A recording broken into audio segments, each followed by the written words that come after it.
Dari sisi proses pembelajaran dan dari sisi mencapai untuk hasil karya fotografi yang bagus untuk teman-teman yang alatnya sederhana lewat gadget handphone gitu ya. Ada tip apa untuk dari Mas Abi untuk teman-teman biar meskipun dengan alat sederhana tapi optimal gitu. Kira-kira gimana? Ya kita ini kita belajar dengan kamera seadanya. Itu kita belajar komposisi, kita banyak melakukan, banyak memotret, banyak belajar. Sekarang kan belajar di YouTube kan memudahkan kita, banyak tutorial pemotretan, lebih lanjut tutorial ngedit foto, ada semua di situ. Baik komposisi, baik pencahayaan, itu semuanya ada di YouTube. Saya pun sampai sekarang ini, meskipun saya dari tahun 95 motret itu sampai sekarang saya masih belajar. Karena apa? Di belajar itu kita akan mengikuti perkembangan fotografi. Selain itu, karyanya beliau seperti ini, karyanya beliau, dia punya karakter masing-masing. Kalau motret itu wajib kita membangun, kita menjadikan sebuah karakter. Nah, karakter saya itu motret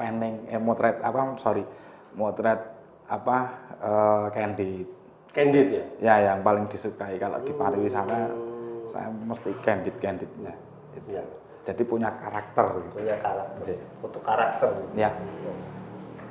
Dari sisi kerumitan, sebenarnya gampang nggak sih belajar fotografi itu untuk yang standar, tidak harus karya yang luar biasa gitu. Untuk pemula seperti saya mungkin gampang nggak? Sebenarnya gampang, tinggal ada lensa, ya, ada kamera atau lensa, udah kita motret, kita belajar terus, kita nanti ketemu tis kita itu, aku senang motret ini, menjadikan sebuah karakter. Gitu. Kalau di saya tuh pemotretan seni dan budaya, maksudnya saya kan saat waktu sebelum pandemi itu saya motreti seni dan budaya pariwisata, mengangkat budaya pariwisata. Itu saya senang candid. Tapi kalau saya berkarya itu lain lagi. Saya berkarya itu lebih kebanyakan ke makro. Ini unik, makro itu hal yang kecil, sesuatu yang kecil tidak terlihat kasat mata, kita foto dengan lensa makro. Itu terlihat indah. Itu. Misalkan seperti ini cuma sekedar biasa hand sanitizer, tapi sesuatu yang kita lihat, ibaratnya kita kocok, nah gelembung-gelembung ini kita foto, itu menjadi sesuatu yang indah. Jadi harus menjadi sebuah karya. Harus jeli secara kasat mata untuk melihat objek. Ya. Agar itu lebih menarik. Betul. Dan untuk menarik harus pakai hati. Betul. Wah, jadi prosesnya ya. Tapi untuk bicara hati memang agak berat. Benar. Agak susah. Betul. Kan itu butuh proses. Ya. Belajar terus, belajar.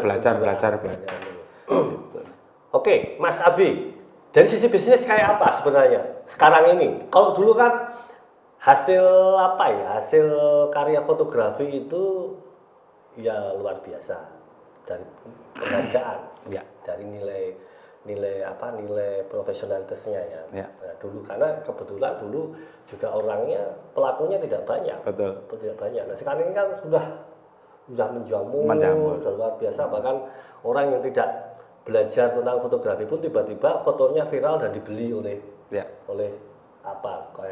kolektor segala macam. Sekarang gimana kalau dari sisi sekarang? Dari segi bisnis ya. Segi bisnis ketika saat ini kan ada Instagram, Facebook. Ya.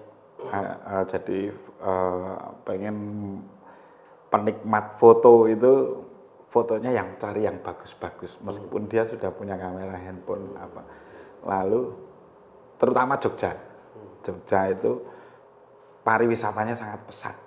Gitu. Dan Instagramable, mereka pengen objek-objek yang menarik, yang sesuatu hal yang baru, foto yang bagus. Nah, itu dimanfaatkan untuk seperti saya dulu pernah membuat wisata selfie. Dalam arti wisata selfie, paketan foto, wisata foto di objek-objek wisata Jogja gitu, misalkan. Itu tarifnya ya cukup lumayan. Itu saya membuat tarif itu per hari, dari pagi sampai petang sampai malam. Itu dia piknik istilahnya, jalan-jalan itu saya arahkan nanti jam sekian di sini, jam sekian di sini bagusnya, nanti jam sekian sore di sini bagusnya, seperti itu. Rata-rata manut pelaku pariwisata karena pengen juga objek yang difoto itu bagus. Ada yang unik lagi, ibu-ibu sosialita misalkan, itu bawa baju beberapa. Jadi nanti foto di sini pakai baju ini, nanti foto di sini baju ini. Itu ganti bajunya. Ganti bajunya neng jero mobil. itu terjadi. Kalau hasil karya fotografi itu bisa dijual di mana, toh, Mas? Di mana aja selain di sosial media itu?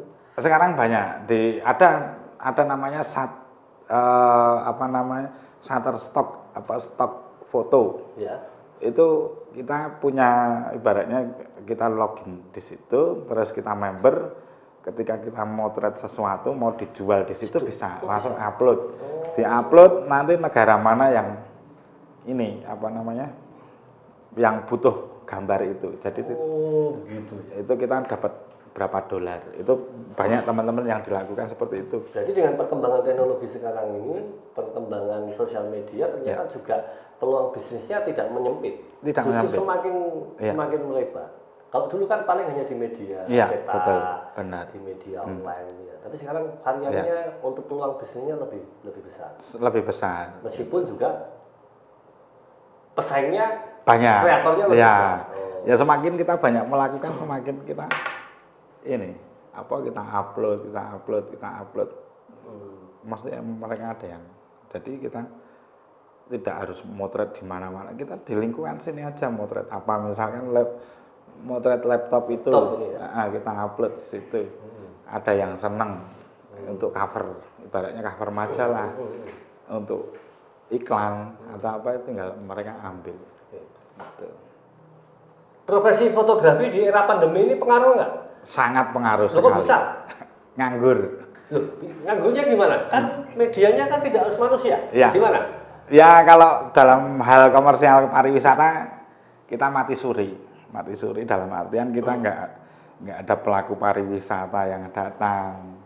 Ya mereka juga takut karena pandemi ini mungkin ketularan kepiye. Jadi mereka nggak ada yang piknik nang Jogja itu, dan otomatis nggak ada yang difoto.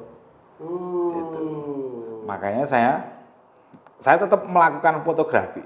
Setiap hari saya ngisik-ngisik kamera biar orang jamur, atau motret. Itu tetap karena benar-benar sudah nyawiji. Nyawiji. Ya, istilahnya kayak istri kedua. Istri kedua. Itu sebenarnya itu istri pertama pun saya kenal ini duluan daripada istri.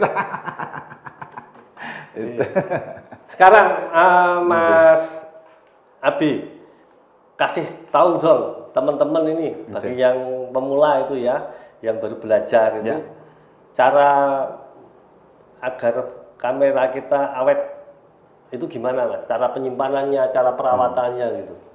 Kamera ini sekarang kan menggunakan baterai, wajib dengan baterai itu. Jadi kalau untuk menyimpan itu sebisa mungkin kalau sudah selesai memotret itu dilap, kena keringat ya toh. Bersihin, lalu baterai itu wajib dilepas. Baterai dilepas. Wajib kita lepas. Ya. Sudah. Terus lensa kita lepas. Lensa juga kita lepas. Entah kita dari mana waktu motret dari pantai atau apa, pasti debu menempel, debu mikro. Kita bersihkan, lalu kita tutup lensanya itu. Kalau nggak punya drybok ya drybok itu penyimpanan kamera untuk bisa diatur suhunya. Gitu.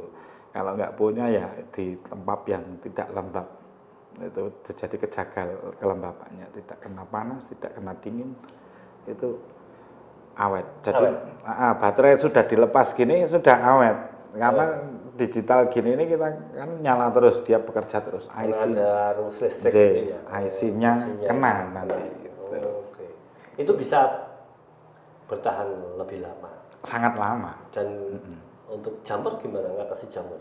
Ngatasi jamur ya kalau bisa kita beli dry box, kotak penyimpanan suhu itu yang seperti kayak kotak besi tapi dia punya suhu bisa diatur ibaratnya 60 derajat atau apa, itu terjaga. Nah itu mengurangi ada jamur itu. Tuh.